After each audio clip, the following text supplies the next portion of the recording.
Hello दोस्तों, आप सभी का स्वागत है इस न्यू न्यूटन क्लासेस में।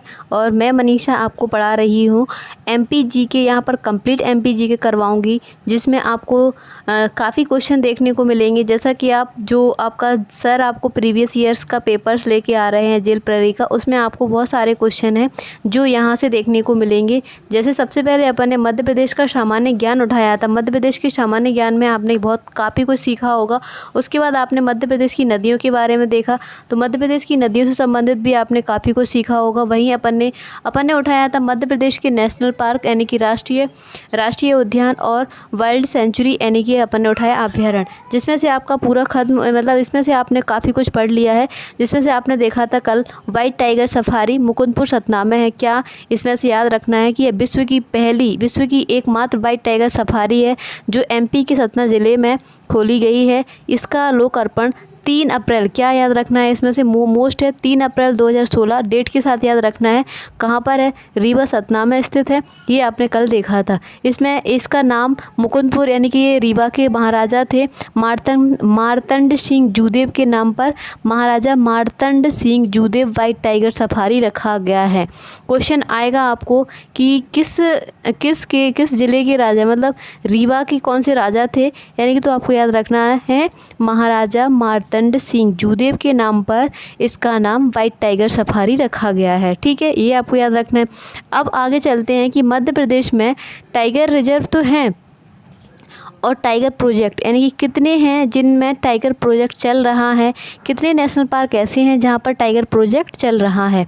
तो याद रखना है मध्य प्रदेश में टाइगर प्रोजेक्ट के अंतर्गत 6 राष्ट्रीय उद्यान आते हैं, जिसमें आपको देखना है कानाकिसली नेशनल पार्क इसमें सबसे पहले शुरू किया गया था 1974 में।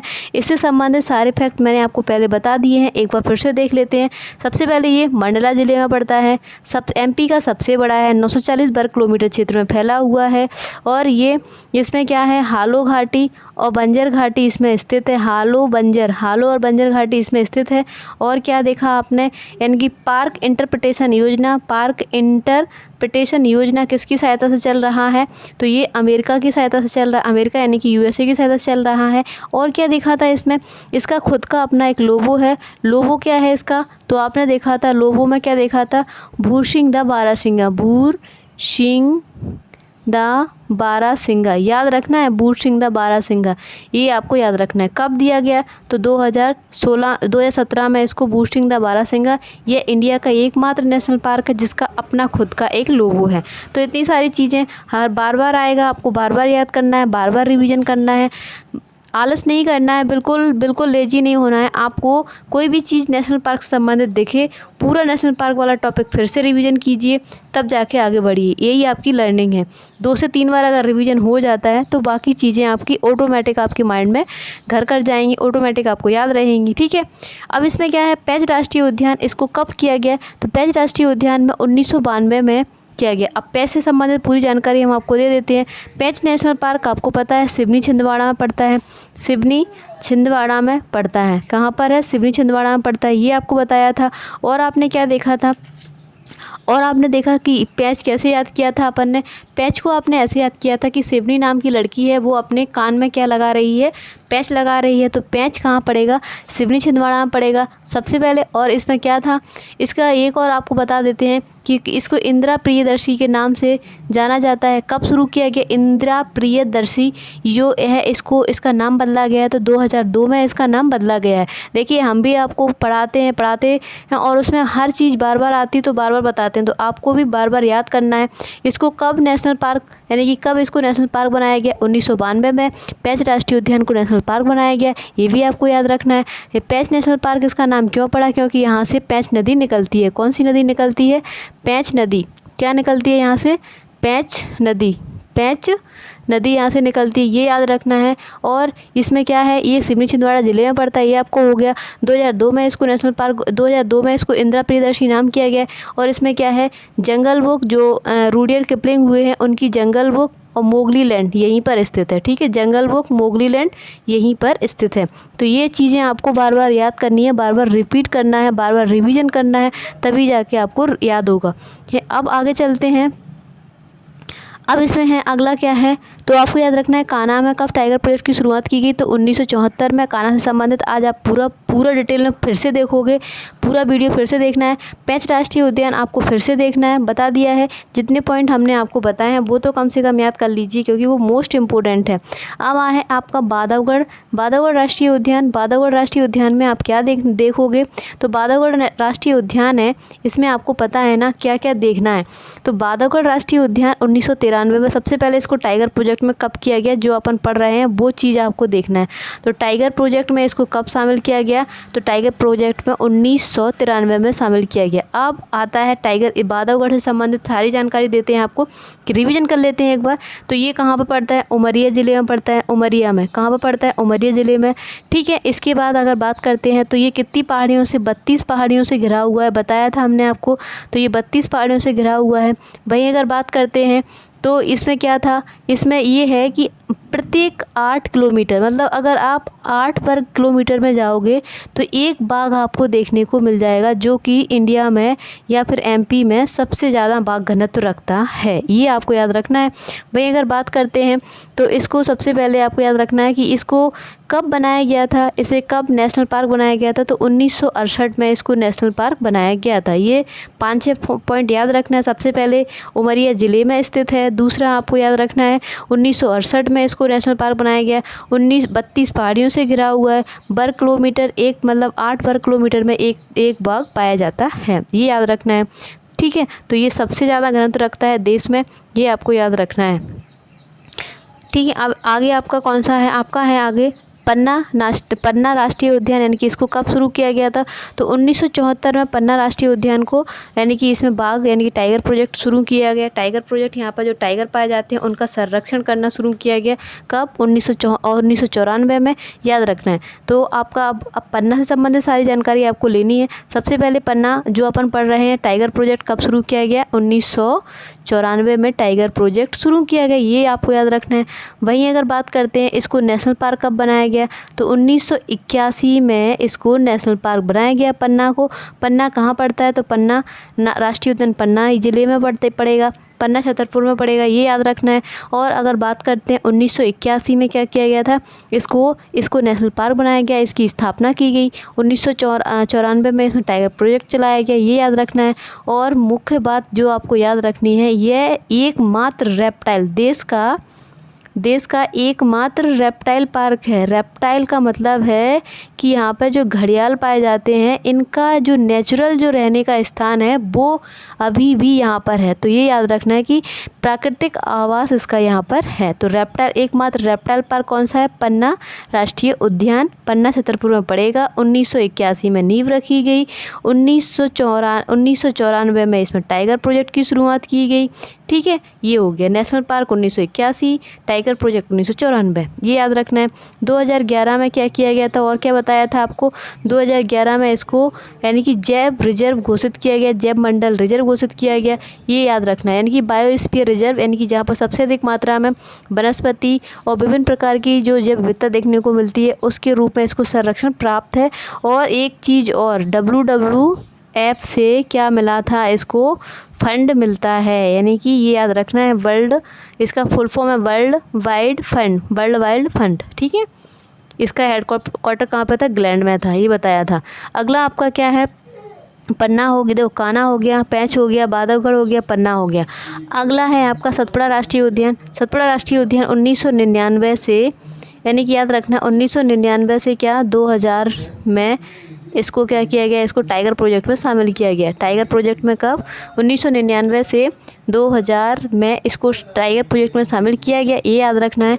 भाई ये कहाँ पड़ता है, तो ये जो आप देख रहे हो सतपुड़ा राष्ट्रीय उद्यान, सतपुड़ा राष्ट्रीय उद्यान होशंगाबाद में पड़ेगा। अब इसमें क्या क्या याद रखना है, एक बार फिर से रिवीजन कर लेते हैं। तो सबसे पहले याद रखना है होशंगाबाद, यानी कि ये होशंगाबाद में। अगला आपको याद रखना है, सबसे पहले यहाँ पर सबसे ऊंची चोटी कौन सी स्थित है, धूपगढ़। एमपी की सबसे ऊंची चोटी धूपगढ़ कहाँ पर है, ये आपकी याद रखना है, कहाँ पर है, पचमढ़ी होशंगाबाद में पड़ती है, ये याद रखना है। यह अगर बात करते हैं तो यह एकमात्र, यानी कि इंडिया का एकमात्र नेशनल पार्क है जहाँ पर मानवीय गतिविधियाँ क्या है, मानवीय गतिविधियाँ चालू रहती हैं। तो ये याद रखना है बस, बाकी किसी में नहीं है, लेकिन इसमें अकेले में है, ठीक है। और क्या, इसे 1983 में, हाँ 1983 में क्या किया गया था, इसको नेशनल पार्क बनाया गया था। ठीक है, ये याद रखनी है। तो टाइगर प्रोजेक्ट में कब शामिल किया गया, तो आपको याद रखना है 1999 और 2000 में। ये आपको ये दिख रहा होगा 1999 से 2000 में इसको संजय गांधी डुबरी टाइगर रिजर्व, यानी कि इसको याद पता है ना, संजय गांधी डुबरी। संजय कहाँ पड़ता है, संजय गांधी सीधी में पड़ता है। कैसे याद किया था, संजय सीधा था। तो ये 2008 में इसमें इसको टाइगर प्रोजेक्ट में शामिल किया गया, ये याद रखना है। संजय का अगर बात करते हैं तो इसे अधिकांशतः भाग आपने देखा था छत्तीसगढ़ में जाता है। 1981 में इसको स्थापित किया गया था, 1981 में नेशनल पार्क बनाया गया, ये याद रखना है। और 2008 में इसको टाइगर प्रोजेक्ट में शामिल किया गया। पुराना नाम संजय डुबरी था, ये आपको याद रखना है। देखो रातापानी जो वाइल्ड सेंचुरी है, रातापानी अभ्यारण्य है, उसको टाइगर प्रोजेक्ट में शामिल किया गया था, लेकिन अभी शामिल नहीं है। बस इतना याद रखना है कि रातापानी एकमात्र जो अभ्यारण्य है, इसमें टाइगर प्रोजेक्ट चलाए जाने की योजना बनी है, लेकिन अभी नहीं चल रही है। क्वेश्चन पूछा जा सकता है कि निम्न में से किस में टाइगर प्रोजेक्ट, कौन सा अभ्यारण्य है जिसमें टाइगर प्रोजेक्ट में शामिल होना है, अभी नहीं है, होना है। तो आप याद रखना रातापानी, जो कि सागर में पड़ेगा। कहाँ पड़ेगा, सागर में। ठीक है, तो कितने नेशनल पार्क एमपी में हैं जिनमें टाइगर प्रोजेक्ट चल रहा है, तो ये याद रखना है 6 नेशनल पार्क है जिनमें टाइगर प्रोजेक्ट, जिसमें एमपी में 6 टाइगर प्रोजेक्ट चल रहे हैं। बात करते हैं एमपी में टोटल जो टाइगर प्रोजेक्ट थे, यानी कि एमपी में टाइगर प्रोजेक्ट 6 हो गए। अब नेशनल पार्क टोटल कितने थे एमपी में, 14 नेशनल पार्क थे। कितने थे, 14 नेशनल पार्क एमपी में थे। ठीक है, एमपी में टोटल नेशनल पार्क की बात कर रहे हैं ना, तो एमपी में 11 राष्ट्रीय उद्यान है। हाँ सॉरी, उल्टा हो गया।